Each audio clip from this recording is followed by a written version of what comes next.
Boston's Logan Airport that led to the identity of two more men, also pilots, Mohammed Atta and Marwan Youssef Al-Shehi, who received at least some flight training at Huffman Aviation in Venice, Florida. Charles Voss is a bookkeeper at Huffman Aviation who briefly allowed the two men to stay at his house. They were, like I said, students, and they arrived over there a year ago. It was in last July. And when they first arrived, they had no place to stay. They just popped in pretty much, as I recall, unannounced. And so we provided them, for the benefit of the flight school, provided them a place to stay for a few days. At least one person believed to be an acquaintance of the Bukharis has been taken into custody for questioning. There have been occasions where we have interviewed individuals and come to find that the individual is out of status and that individual has been detained on an immigration hold. But there have been no arrests relating to these hijackings at this point. Having found the four men, federal investigators believe piloted the two hijacked jets into the World Trade Center towers. They are now scouring Florida flight schools, searching for the pilots of the other two jetliners, one that crashed in Pennsylvania, the other that rammed the Pentagon.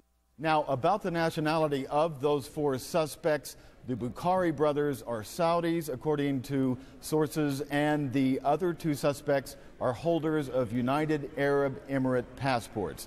Now, we have several new pieces of information provided by CNN correspondent Eileen O'Connor, who has been providing new information all day long. She says 3 people were taken into custody in an FBI raid at the Westin Copley Hotel in Boston. They are material witnesses. They were not arrested. They are material witnesses. They have also learned, according to her sources, federal investigators, they've also learned that 7 of the airline tickets were purchased with 1 credit card. That is a critical piece of information, according to those investigators. As well, we've learned that, and Eileen O'Connor has learned that America Online, which is the parent company of CNN, has handed over records on email accounts that were used by suspects in this case.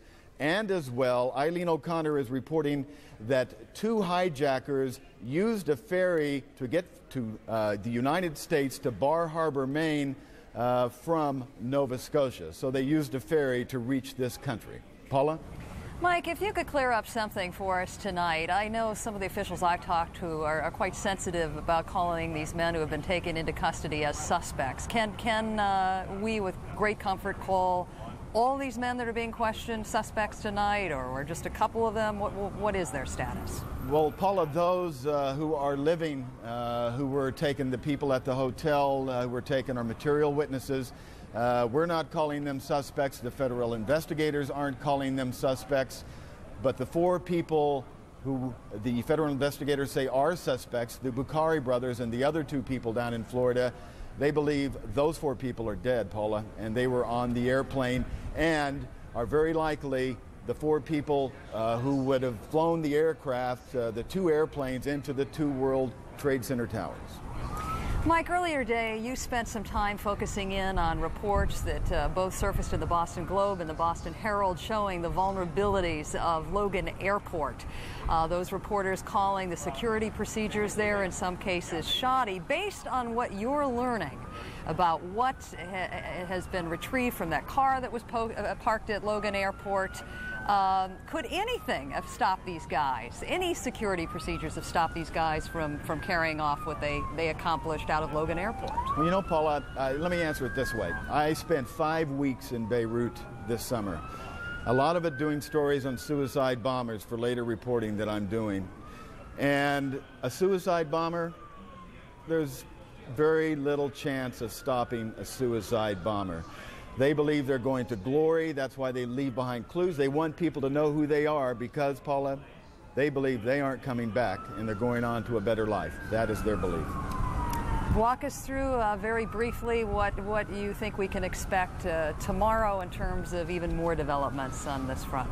Well, the FBI is checking flight schools in Florida and other parts of the country. They believe they'll find the pilots of the other 2 aircraft, the one that crashed in Pennsylvania and the one that crashed into the Pentagon. They're desperately trying to find those other pilots, but I got to tell you, they've moved very quickly today, have done an excellent job. They've already, in this day after, have what they believe are 4 of the pilots involved in this. All right, Mike Boettcher, thanks for your complete reporting. Aaron and I are about to be drowned out by sirens. I don't think we have any idea. Yeah, I have some idea. What is going on down I have some idea. You can hear the sirens. I'm going to turn my back on you for a second. We've been seeing police and fire moving up the street here, and we are told now that the Empire State Building, one of the absolute symbols of the city of New York, is being evacuated. There's a lot we don't know, okay? We do not know what is precipitating this. We don't know if there was a call, if there's obviously some belief that there's a threat to the building, but we don't know where that came from, where it was directed to, why now, what is happening. What we do know, and the most important thing to tell you right now, is that the Empire State Building, one of the symbols of this city of New York, perhaps in many ways, other than the Statue of Liberty, the best known symbol. You can see the building. It's not very far from where we are. I mean, I'm literally looking at it as you are from our camera location. It is being evacuated. Now, Aaron, what I'm noticing is, if you were to contrast this with last night, no lights are on in the building. Well, and I may be wrong about this, but it seemed to me, you guys have been looking at this as well, that a couple of minutes ago when I first heard this, there was more light in that building than there is now. And I have no idea if there is any significance to that. But the building is being evacuated, and there are office workers in the building. We assume maintenance people working through the building, as in most of these office buildings at night. People who came to work today in the city, and believe me, there wasn't a lot of work getting done here today. We suspect have gone home long ago. We don't know how many people are in the Empire State Building, but all of them are being told to get out. And you heard, as we were talking just a moment ago, the sound of the sirens coming up what are essentially empty streets here. It's not like they need the sirens to clear people out of the way, but they were, and there were a fair number of them coming up the street, and we assume that that is related to whatever is going on in the Empire State Building. We assume that in part because the World Trade Center itself, ground zero in all of this, is still 30 blocks or so, give or take, from the Empire State Building from where we are tonight. Now, what some folks who don't live in New York might not know is that the top of the Empire State Building is usually lighted to indicate what the weather pattern is in the city. Last night, the lights were out to indicate the tremendous loss that was suffered here. Now, down at ground zero, the rescue operation, I want to turn the other way for a second. I want to turn the other way. I believe you can see it, and I'll step out of the way if that helps, but it almost looks like it's been lighted. You can see the smoke coming up, and there does seem to be some light in back of it.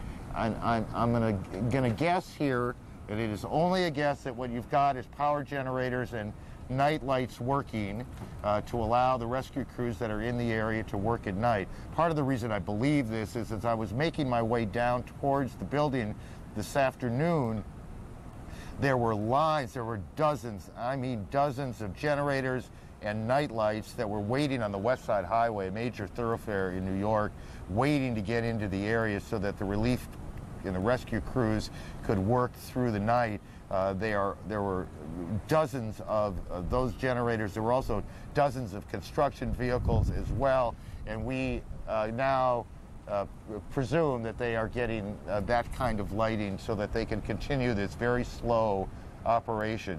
Also, we will tell you within, well, literally across the street from where we are. Aaron, there's another thing I need to add. While you were talking, I have just learned that Penn Station is currently being evacuated. Once again, we have very limited information on this. And Penn Station is literally across the street from where we're standing. I mean, it is, you walk across the street from this building at 5 Penn Plaza in New York, and you are in Penn Station.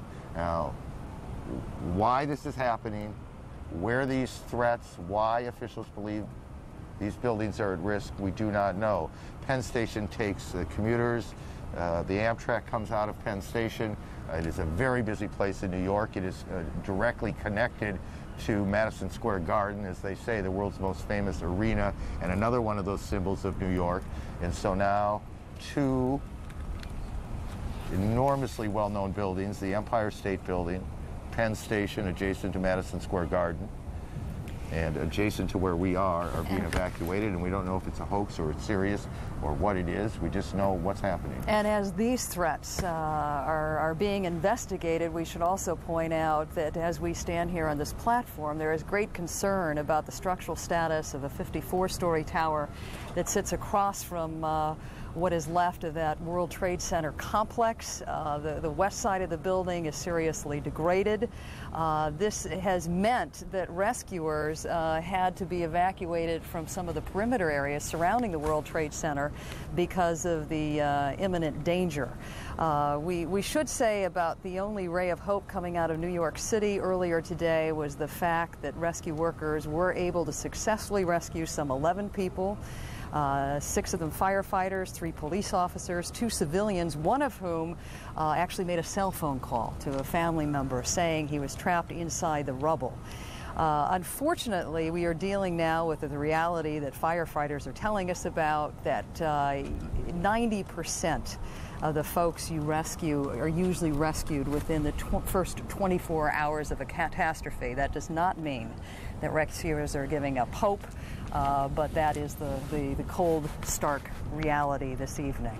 We are obviously doing very aggressive reporting now, trying to figure out why it is that officials have ordered the evacuation of these 2 buildings, Penn Station and the Empire State Building. We'll just keep coming back to this until we figure out what's happening down there and what either local police or federal officials believe is the threat. Down at the Trade Center itself, reporters have been making their way through the area. I'm going to take a chance that Brian Nelson can hear me now. Can he? Brian, are you down there? I can hear you, Eric. Yes, I can. Yes, I can hear you. Brian, I'm down here about 5 to 7 blocks. Can you hear me? Yeah, we hear you fine, and we see you as well. You're on the video phone. Our viewers, I think, are familiar with that. Again, tell us where you are, and then tell us what you can see. Well, we're about 5 to 7 blocks away from the ruins of the World Trade Center, and this is really ground zero, as you call it. And all day long since this afternoon into this evening, there have been a parade of trucks coming in and out of here. On the way in, those trucks are carrying heavy machinery, front loaders, back haulers, and just some very big haulers. They go in empty, and they return maybe a couple of hours later, and those haulers are carrying pieces of twisted debris, girders that have just been wrecked beyond description. There are pieces of concrete, and there are cars that have been caught and demolished in the wreckage that are sitting on top of that pile. They are all being carried out of here one piece at a time. And we also see, and this is the grim part of this story, Aaron, refrigerated trucks also going out, and we presume that they're carrying human remains. The rescue workers, though, have been picking over the debris at the World Trade Center with dogs, and doing it so very gingerly. They're using the dogs particularly because they have a scent, of course, and they are afraid to disturb the remains there. And so they are not using a lot of the heavy equipment they have. They are using pieces. They're picking it out one piece at a time, so as not to force any collapse that would jeopardize anyone still alive beneath. This is ground central, as I mentioned earlier. It's also ground central for fear, apprehension.